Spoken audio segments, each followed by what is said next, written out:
রহমানির রহিম। আসসালামু আলাইকুম। আশা করি যে যেখানে বসে আমার ভিডিওটি দেখছেন আপনারা সকলে আলহামদুলিল্লাহ ভালো আছেন। আমিও ভালো আছি। আমি রেজওয়ানা হক তানিয়া চলে এসেছি আপনাদের সামনে আরও নতুন একটি ব্লগ নিয়ে।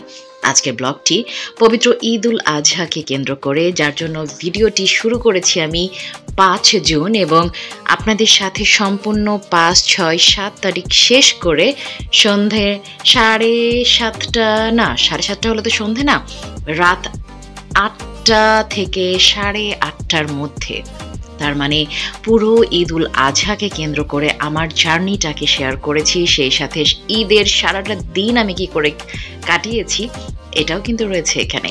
দেখেন, আপনারা দেখতে পাচ্ছেন আমার হাতে বোর্ডিং পাস নিয়ে আমি যাচ্ছি। এই যে দেখেন কই যাচ্ছি লাউঞ্জে। হ্যাঁ, আমি 5 তারিখ সকালে ঢাকায় এয়ারপোর্টে চলে আসি।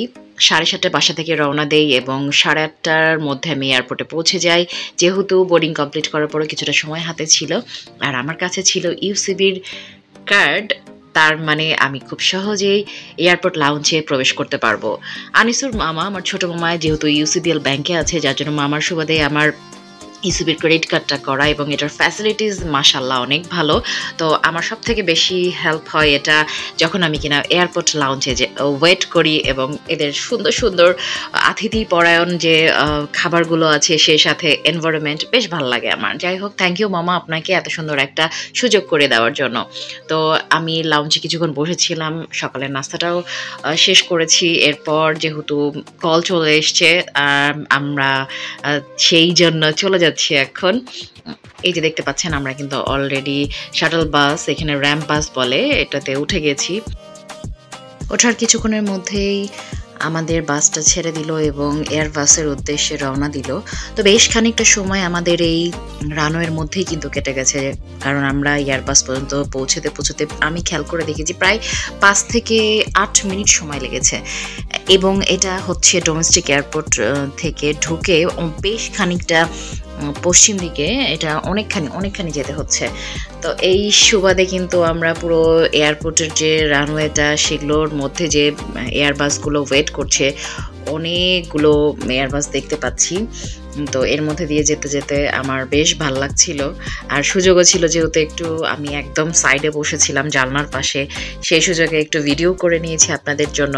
আপনারাও নিশ্চয়ই আমার মতোই সবাই সবার গন্তব্যে পৌঁছানোর জন্য রাস্তায় ছুটছেন, কেউ এয়ারে, কেউ ট্রেনে, কেউ বাসে, কেউ বা লঞ্চে, মানে যে যেভাবে যার যেটাতে সুবিধা হয়েছে। আর আমার ভিডিওগুলো দেখে বা আমাকে অনেকেই হয়তো কটাক্ষ করে বলেন যে রেজওয়ানা তো সুযোগ পেলেই এয়ারে ফ্লাই করে, ও তো এয়ার ছাড়া যায় না। আসলে বিষয়টা সেটা না। বিষয়টা হচ্ছে আমি যাত্রাটাকে খুব কমফোর্টেবলি নিতে পছন্দ করি এবং আমার মানে অন্য কোনো শখ নাই। আমার শখের মধ্যে অন্যতম শখ হচ্ছে ফ্লাই করা। কেননা আমার ছোটবেলায় খুব শখ ছিল পাইলট হবার। মানে এক একজনের এক এক রকম স্বপ্ন থাকে না, তো আমার স্বপ্নটাই ছিল আমি বড় হয়ে পাইলট হব। তো যে কোনো কারণেই হোক, হয়তো বা আমার চেষ্টা ত্রুটি ছিল, আর তার থেকেও বড় কথা আল্লাহ পাক চাননি। আমার রিজিকটা আসলে হয়তো বা ফ্লাইংয়ে নাই, যার জন্য আমি ফ্লাই করছি না। মানে আমি সবাইকে নিয়ে ফ্লাই করছি না, আমার মন মতো যখন সুযোগ হচ্ছে বা সুবিধা হচ্ছে আমি ফ্লাই করছি। বাট পাইলট হওয়ার স্বপ্নটা পূরণ হয়নি। এই পাইলট হওয়ার স্বপ্নটাকে পূরণ করা যেহেতু আমি পারিনি, এই জন্যই হয়তো বা আমার মাঝেই আমার এই যে ফ্লাইটে ওঠা বা ফ্লাই করা, এটার মানে এই না যে খুব সহজলভ্য বা আমি খুব ইজিলি এটা মেনটেন করতে পারি, না, এমনটা না। আমার আসলে অনেক কিছু সামলে তবে এটা মেনটেন করতে হয়। আর যেহেতু ওই যে বললাম আমার পাইলট হওয়ার একটা ভীষণ শখ ছিল, তো আকাশে হয়তো আমি সবাইকে নিয়ে উঠতে পারি না, বাট উঠতে পারি না সবাইকে নিয়ে বললে ভুল হবে, এটা আসলে চালকের সিটে বসে হয়তো আমি উঠতে পারি না, কিন্তু শখটা যেহেতু রয়েই গেছে, তো ককপিটে না হলেও এই যে জানালার পাশে যাত্রী হিসেবে বসে আপনাদের সাথে ভ্রমণটা শেয়ার করি, আমার ভালো লাগে। এটা নিয়ে প্লিজ কেউ কখনো আমাকে কটাক্ষ করবেন না। এটা আমার শখ, আর শখের দাম লাখ টাকা। আমার ওই যে বললাম, আবারও বলছি, এটা মেনটেন করতে বেশ কষ্ট হয় এবং অনেক কিছু বাদ দিয়ে এটাকে মেনটেন করতে হয়। অনেক শখ আহ্লাদকে স্যাক্রিফাইস করার পরেই হয়তো আমি এই সুযোগটা নিজের জন্য তৈরি করতে পারি। যাই হোক, এয়ারপোর্টে আমি পৌঁছে গেছি। আর দেখতে পাচ্ছেন এখানে সবাই আসছে এবং যারা যাত্রী ছিল মোটামুটি 90%ই আমার কাছে মনে হলো আজকের যাত্রীরা প্রবাসী। তারা দেশে এসেছে প্রিয়জনের সাথে ঈদ করতে। বিষয়টা কিন্তু আমার ভীষণ ভালো লেগেছে।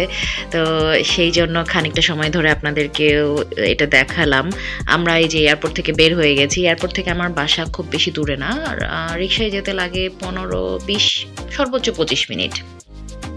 তো আজকের ওয়েদারটাও বেশ সুন্দর। আমি যখনই যশোরে যাই বা রাজশাহীতে আসি, ওয়েদারটা খুব সুন্দর থাকে মাশাআল্লাহ, এবং সেই সাথে ওয়েদার রৌদ্র মানে থাকলেও কেন জানি আকাশ মেঘাচ্ছন্ন হয়ে যায়, এরপরে দেখা যাচ্ছে বৃষ্টি হয়। তো আমি একটা রাত এখানে ছিলাম। এরপরই 6 তারিখ সকালে 7:51-তে আমার কপোতাক্ষ এক্সপ্রেস ট্রেন ছিল, যেটা আমি যশোর জংশন থেকে ধরেছিলাম এবং আমার মেয়েকে নিতে মূলত আমি যশোরে গিয়েছিলাম। তো মেয়েকে নিয়েছি, সেই সাথে সেজো মামা, আমাদের নন্নি মামা এবার আমাদের সাথে ঈদ করবে, এটা আমাদের সৌভাগ্য। তো মাঝখান থেকে মামাকেও পেয়ে গিয়েছিলাম। সকালবেলায় অনেক কষ্ট করে মামা আমাদের সাথে মানে জার্নিতে সঙ্গী হবার জন্য অনেক কষ্ট করে সকালবেলায় স্টেশনে এসে পৌঁছাইতে পেরেছিল। তো যার জন্য আমি, আমার মেয়ে আর নূরনবী মামা এই যে কপোতাক্ষ এক্সপ্রেস চলে এসছে। যদিও ট্রেনটি আজকে প্রায় ঘন্টাখানিক লেট ছিল, তারপরও ট্রেনটাকে স্টেশনের মধ্যে ঢুকতে দেখে ভীষণ ভালো লাগছে। এবং যেহেতু আমার হাতে ক্যামেরা ছিল, কিছুটা সময় ভিডিও করে নিয়েছি আপনাদের সাথে শেয়ার করব বলে। আপনারা নিশ্চয়ই আপনাদের প্রিয়জন, পরিবার পরিজন সবার সাথে এবার ঈদটা পালন করেছেন। কেমন লেগেছে অবশ্যই কিন্তু কমেন্ট করে জানাবেন। আমরা দীর্ঘ প্রায় 5:30 না, আজকে একটু সময় বেশি লেগেছিল। আমাদের স্টেশনে তো 7:30টার মধ্যে চলে এসেছিলাম। আমরা যখন রাজশাহী স্টেশনে পৌঁছাই তখন অলমোস্ট ঘড়িতে বাজে 1:30। তার মানে দীর্ঘ প্রায় 6টা ঘন্টা জার্নি করে আমরা রাজশাহীতে পৌঁছে গিয়েছিলাম। আর এইটা আপনারা যে ভিডিও দেখতে পাচ্ছেন, ওই যে নিউক্লিয়ার পাওয়ার প্ল্যান্ট যেটা রূপপুরে অবস্থিত। আমরা হার্ডিং ব্রিজ বা পদ্মা নদীর সেতুর উপর থেকে কিন্তু দেখতে পাচ্ছি রূপপুর নিউক্লিয়ার পাওয়ার প্ল্যান্ট। হ্যাঁ, এই যে যখন আমরা ট্রেনে করে যশোরে যাই বা রাজশাহীতে আসি, রাজশাহী থেকে যশোর যাই, এই সময় পাকশি ব্রিজের উপরে উঠলেই কিন্তু খুব সুন্দরভাবে পাওয়ার প্ল্যান্টটি দেখা যায়। ভালোই লাগে। প্রথম থেকেই আমি দেখতে পেতাম যখন এটা শুরু করেছিল, তখন থেকে এখন অবধি যখনই কিনা এই দিক দিয়ে যাই, কেন জানি মোবাইলটা অটোমেটিক হাতে চলে আসে এবং ভিডিওগুলো রেকর্ড হতে থাকে আপনাদেরই জন্য। আমি কিন্তু আমার ভিডিওর মধ্যে প্রায় সময়ই এই জায়গাটা শেয়ার করি, বেশ ভালো লাগে আমার। আর গত 21 সাল থেকে আমার জন্য জার্নিটা যেন ডাল ভাত হয়ে গেছে। মানে এতটা সময় আমি জার্নির মধ্যেই থাকি, মানুষ খুব কনফিউজড হয় আমাকে নিয়ে, যে আমি কখন রাজশাহীতে থাকি, কখন ঢাকায় থাকি, কখন যশোরে থাকি, এটা আসলে বুঝতে পারি না। আসলে আলহামদুলিল্লাহ, আল্লাহ পাক আমার সাথে কেন জানি জার্নিটাকে লিখে দিয়েছে এবং আমি জার্নি যেহেতু করতে পারি, সেই জন্য আল্লাহ পাক আমাকে এই সুযোগটা করে দেন। তো ভালোই লাগে, খারাপ লাগে না। তো যাই হোক, আপনারা দেখতে পাচ্ছেন আমরা যাচ্ছি এবং ওই যে আমি কিন্তু বেশ ভালো মতোই আপনাদেরকে দেখানোর চেষ্টা করেছি। তো এরপর পার হয়ে কিছু দূর গেলেই ঈশ্বরদী জাংশন চলে আসবে এবং ঈশ্বরদী থেকে রাজশাহীতে ঢুকতে সময় লাগবে 1.5 থেকে 2 ঘন্টা। কেননা আব্দুলপুর বাজিমনগরে কিছুক্ষণ থামে, এরপরে ক্রসিং যদি পাওয়া যায়, দেখা যাচ্ছে ওইদিকে রাস্তা, রেল লাইনের যে রাস্তাটা, রেল লাইনটা বেশ কেমন জানি অনেক বেশি ঝাঁকুনি লাগে এবং জার্নিটা রেল জার্নি হলেও বেশ খানিকটা কষ্টেরই হয়ে যায়। ইদানিং রাস্তাটা ভালো নাই, তার মানে রেল লাইনের উপরে যে পাথরগুলো থাকে না, সেই পাথরগুলো মনে হয় সরে গেছে বা যাই হোক, যে কোনো কারণেই হোক অনেক বেশি জার্কিংটা ফিল করা হয়। তো আমরা নেমে যে যাচ্ছি বাসার দিকে। তো অটোতে আমি খুব একটা ভিডিও করিনি, আমি আসলে টায়ার্ড হয়ে গিয়েছিলাম। তো প্রায় বাসার কাছাকাছি চলে আসছি। এই জায়গাটায় আসলে আমার খুব ভালো লাগে, কারণ এখান থেকে দূর থেকে আমাদের বাসাটা দেখা যায়। এই যে আমরা কিছুক্ষণের মধ্যে অলমোস্ট 5 or 10 মিনিটসের মধ্যে আমরা বাসায় পৌঁছায় যাব। আমার মধ্যে ঈদে আসার যে অনুভূতিটা, সেটা কাজ করা শুরু করেছে কিন্তু। হ্যাঁ, অনেক ভালো লাগছে। তো আপনাদের সাথে শেয়ার না করে তো থাকতে পারিনি। এই যে চলেই আসছি বাসার কাছাকাছি, আর কিছুক্ষণের মধ্যে পৌঁছে যাব আমি আমার বাবার বাসায়, রাজশাহী বিনোদপুরে। পৌঁছে গেছি আমি বাসায়, এবং বাসায় পৌঁছানোর পরে উঠে একটু ফ্রেশ তো হতেই হয়, যেহেতু আগামীকাল ঈদ, কিছু কাজও আছে ঈদকে ঘিরে, একটু শপিং বাদ আছে, আমার মেয়েকে নিয়ে বের হতে হবে, ওর ঈদের কেনাকাটা হয়নি। তো আড়ংয়ে আসছি, এসে টুক করে একটু কিছুক্ষণ সময় পার করলাম, মেয়ের জন্য একটা ড্রেস কিনলাম। এরপর যেহেতু কোরবানি ঈদ, খুব একটা কেনাকাটার সুযোগ আসলে থাকে না, তো বাবুর জন্য ড্রেসটা কিনেই আমরা আসলে চলে আসছি। তো একটু এর মধ্যে ভদ্রাতে গিয়েছিলাম চাচার বাসায়। তো চাচার বাসা থেকে চাচিদের সাথে দেখা করে আবারও বাজারে কিছুটা কাজ ছিল, সে কাজটা শেষ করে বাসায় ফিরেছি। বাসায় ফিরতে ফিরতে রাত হয়ে গিয়েছিল, রাত বলতে 7:30, 8টা বেজে গিয়েছিল। তো আড়ংয়ে কিন্তু সেরকম খুব যে ভিড় ছিল তা না, আবার একদম কমও না। তো একটা জিনিস আমি চিন্তা করছিলাম যে আড়ংয়ে যারা সার্ভিস দিচ্ছে, দেখেন ওরা কিন্তু আমাদের জন্যই এত রাত অবধি, মানে ঈদের আগের দিন চাঁদ রাত, সেই সময়টাতেও আমাদেরই জন্য তারা ওয়েট করছে। তো আমরা যে বলেছি যে ভদ্রে গিয়েছিলাম চাচার বাসায়, ভদ্রা থেকে ব্যাক করছি। বেশ সুন্দর একটা পরিবেশ। রাজশাহী আসলে খুব সুন্দর একটা শহর। রাজশাহী একেবারে পরিষ্কার পরিচ্ছন্ন, বেশ ভালো একটা শহর। যারা রাজশাহীতে আসেননি তারাও তো রাজশাহীর গল্প শুনে শুনে অভ্যস্ত, যে রাজশাহী একটা ক্লিন সিটি, শান্তির শহর। আর তাছাড়াও সবথেকে বড় কথা হচ্ছে, যেহেতু পদ্মা নদী বেষ্টিত রাজশাহী, কেন জানি ওয়েদারটাও বেশ সুন্দর থাকে, যার জন্য আপনি রাজশাহীতে প্রাণ ভরে নিঃশ্বাস নিতে পারবেন। আর যে কোনো মানুষের কাছেই তার জন্মস্থান অনেক পছন্দের, আমিও এর ব্যতিক্রম নই। আর এই যেটা দেখতে পাচ্ছেন ভদ্রার যে মোড়টা, এটা তো লাইটগুলো তো রাজশাহীতে সুন্দর, সেটা আপনারা সবাই জানেন। লাইটিংয়ের ছবি বা ভিডিও প্রচুর প্রচুর প্রচুর পরিমাণে ওয়েবসাইটে ঘুরে বেড়ায়। ফেসবুক খুললেই রাজশাহীর সৌন্দর্যের বর্ণনা কেউ না কেউ কোনো না কোনো পেজ থেকে সবসময়তেই আপনারা করতে থাকেন। এটা আমাদের সৌভাগ্য যে আমি রাজশাহীতে জন্মেছি এবং এত সুন্দর পরিষ্কার ক্লিন সিটির একজন মানুষ হিসেবে নিজেকে বেশ গর্বিত মনে হয়। প্রতিবারই রাজশাহীতে এসে রাজশাহীকে নতুন রূপে দেখে অন্যরকম একটা ভালো লাগা কাজ করে। রাজশাহী আসলে প্রাণের সিটি।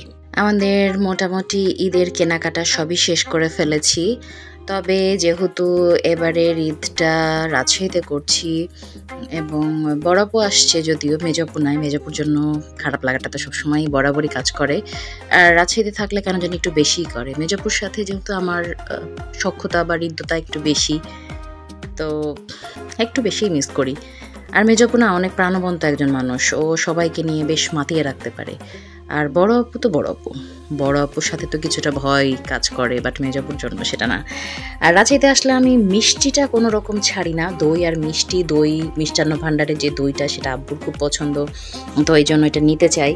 আর কালো জাম রাজশাহীর বিখ্যাত, আমার তো মনে হয় বাংলাদেশের না পুরো ওয়ার্ল্ডের বিখ্যাত মিষ্টান্ন ভাণ্ডারের এই কালো জামটা পাওয়া যায়। যারা কালো জাম খাননি তারা আসলে বিশাল মিস করেছেন, আর যারা খেয়েছেন তারা তো আমার সাথে নিশ্চয়ই একমত হবেন যে রাজশাহীর মিষ্টান্ন ভাণ্ডারে যে কালো জামটা, স্পেশাল কালো জাম, এটা আসলে অসাধারণ। ভেতরে যে কালারটা না, সেই কালারটা একটা কালো জামের যে কালার না, সেই কালারটাই থাকে।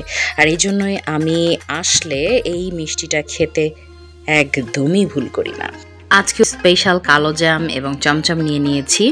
ইচ্ছে ছিল রসগোল্লা নেবার, কিন্তু রসগোল্লা নামিয়ে আনতে এখনও প্রায় ঘন্টাখানেক লাগবে, সেটাই বলল। তো যার জন্য আজকে আর রসগোল্লা নেওয়া হলো না, তাই কালো জাম আর চমচমটা নিয়েই আমি বাসার দিকে রওনা দিব কিছুক্ষণের মধ্যেই।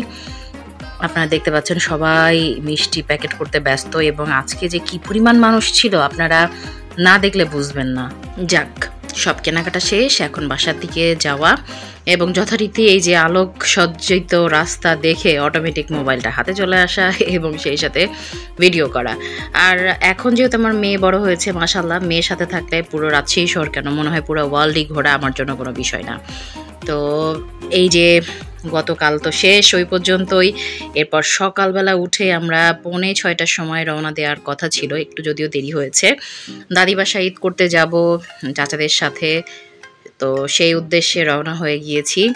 এই যে সামনে মামা বসে আছে, আমার পাশে আব্বু আছে, এক পাশে আব্বু এক পাশে আম্মা, আমার মেয়ে আর সেলিনা আপা।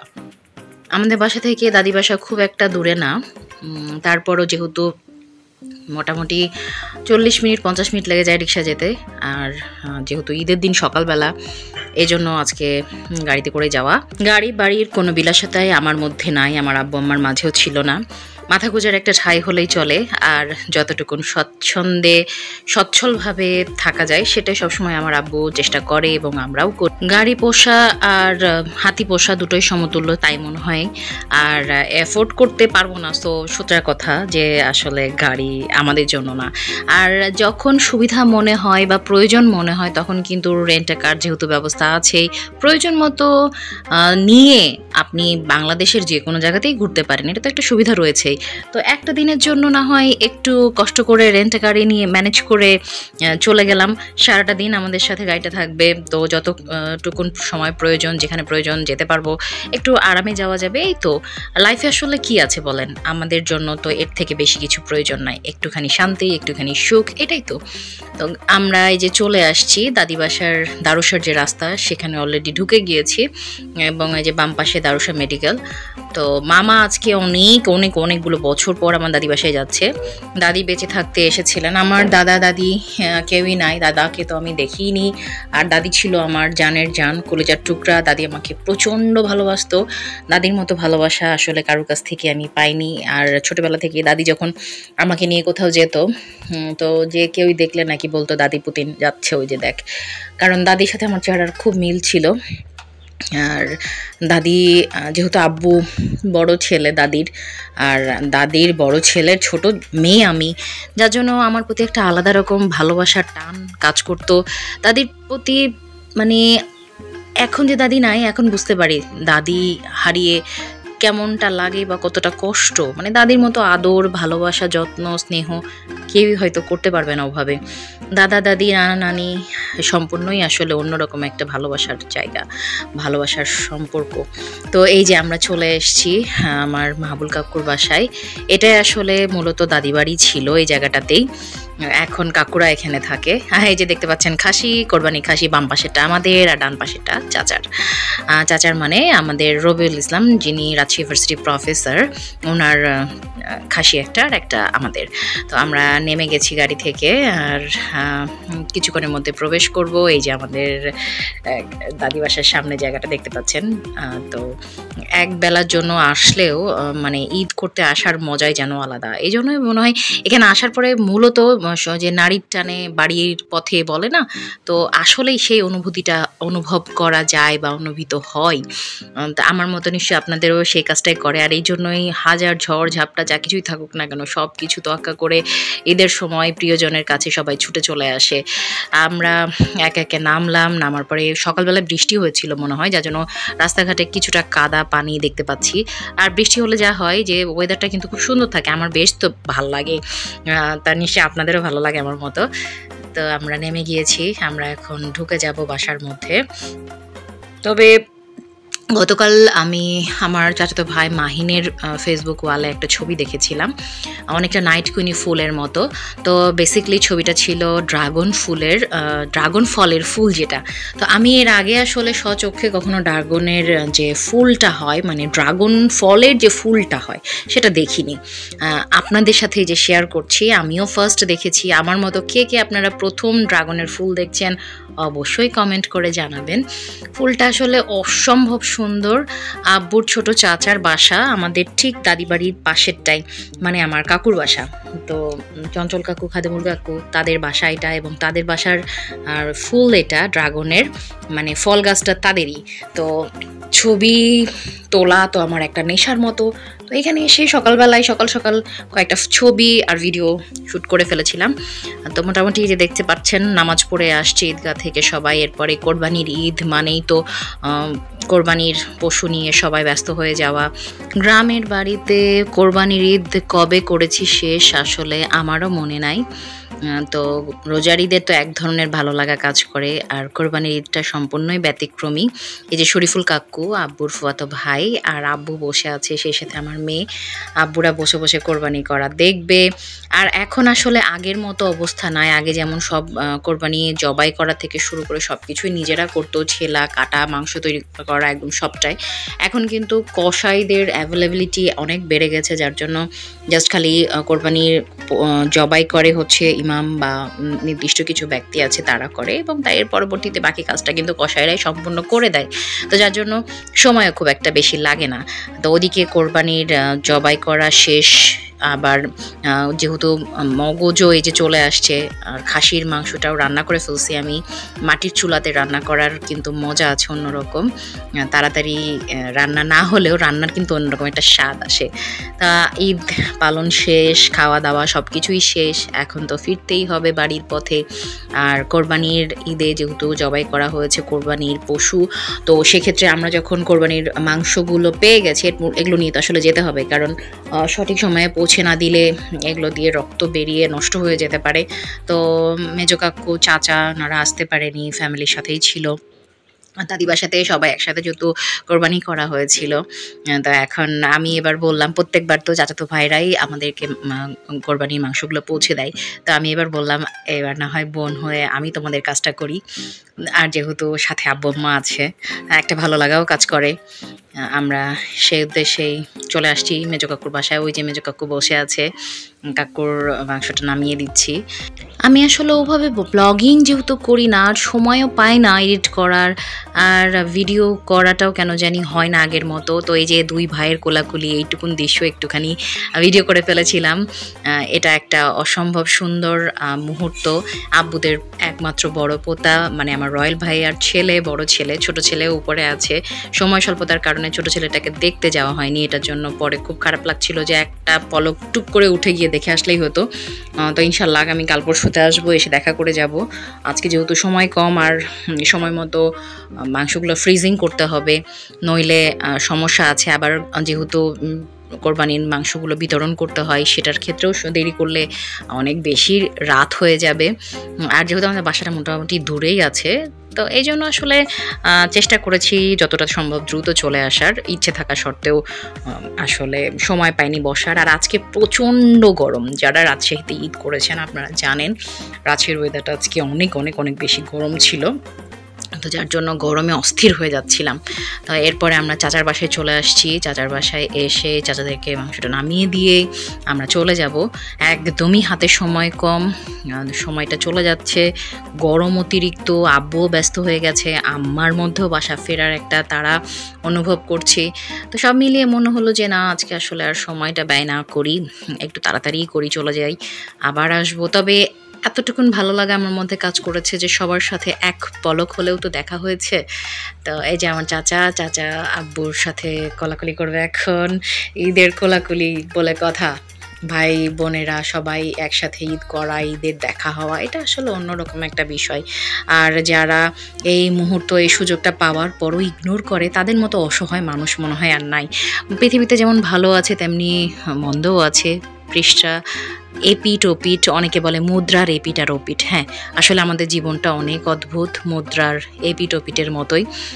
অনেক কিছুর সাথে আমাদেরকে মেনে চলতে হয়, তাল মিলিয়ে চলা যাকে বলে। আসলে আমি তাল মিলিয়ে চলতে পারি না, আমি খুবই সাধারণ জীবনযাপন করতেই পছন্দ করি। তবে অনেক সময় অনেক অপ্রীতিকর, অপ্রস্তুতিমূলক মানে কিছু ঘটে যায় আমাদের সাথে, আমাদের সামনে চলে আসে, যেটা আসলে খুবই দুঃখজনক, মেনে নেওয়া খুবই কঠিন। তারপরও মেনে নিতে হয়। অনেকটা কষ্ট, অনেকটা রাগ, অনেকটা অভিমান নিয়ে হয়তো বা কিছু কিছু সময় চলে যায়, পার হয়ে যায়। সেরকমই হয়তো বা আমাদের সবার জীবনেই আছে। তারপরও বলবো, সেই মানে খারাপ লাগাটুকুনকে কাটিয়ে উঠে সামনের দিকে এগিয়ে যাওয়া এটাই হয়তো বুদ্ধিমানের কাজ। আমরা চাইলেও অনেক কিছু পরিবর্তন করতে পারি না, একার ইচ্ছায় হয়তো অনেক কিছু হয় না। যে অপরাধ করে সে আসলে ভুলে যায় যে সে অপরাধ করেছে এবং সে অপরাধী, সে মানতে চায় না। এটা আসলে হয়তো বা আমার ক্ষেত্রেও, আমি যদি ভুল করে থাকি আমি ভাববো আমিই ঠিক, এটাই আমাদের আমিত্ব। তো এই আমিত্বটা কেটে যাক, সবার ভেতরের আমিত্বটা কেটে সবাইকে নিয়ে ভালো থাকার যে মানসিকতা এটা তৈরি হোক, এটা দোয়া করি সব সময়। এরপরে আমি যে আমার বোনের বাসায় গিয়েছিলাম, গিয়ে আমার বোন, বাচ্চা 2 জন, সাথে আপুর দেবরের ছেলেটা আসছিল, সবাইকে নিয়ে আসার ইচ্ছা ছিল কিন্তু আসেনি। এই যে আমার মেয়ে আর আমার বোনের মেয়ে দুজনা হেঁটে যাচ্ছে, একটুখানি আই বাঁধে এসছিলাম, এসে 10-15 মিনিট থেকেছিলাম, এরপরে চলে গিয়েছিলাম। কারণ আমরা যখন ব্যাক করি তখন বেশ মানে মানুষজন আসা শুরু করেছে, ভিড়টা বাড়তে শুরু করেছিল। কিন্তু আমরা খুব সুন্দর চমৎকার একটা সময়ে আসছিলাম। রাজশাহীতে আছি আর পদ্মার পাড়ে আসবো না, এমনটা তো হয় না, তাই না? এই যে দেখতে পাচ্ছেন চমৎকার পদ্মা নদীর পাড়। এই নদীর বাতাসের সাথেই যেন আমাদের পুরো দিনটার সমাপ্তি ঘটলো খুব সুন্দরভাবে। আমরা এখান থেকে ফিরে যাচ্ছি, আপুদেরকে আপুর বাসায় নামিয়ে দিয়ে আমি তাহিয়াকে নিয়ে আমাদের বাসায় চলে যাব। তো সবার জন্য অনেক অনেক শুভকামনা। আর যারা এখনো অবধি আমার চ্যানেলকে সাবস্ক্রাইব করেননি, প্লিজ পাশে থাকা বেল আইকনটি প্রেস করে আমার চ্যানেলকে সাবস্ক্রাইব করে আমার সাথেই থাকবেন।